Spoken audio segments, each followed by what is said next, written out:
And now Simons goes for the slap. A big, high power slap. Won't find the boundary. It's a huge boundary out at mid-wicket. 4-all run, and it's 4 extras as well.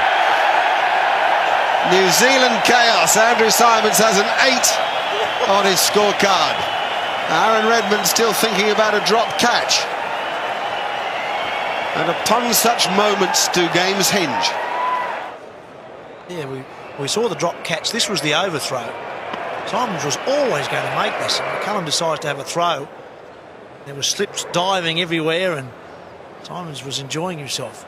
The drop catch, then an 8.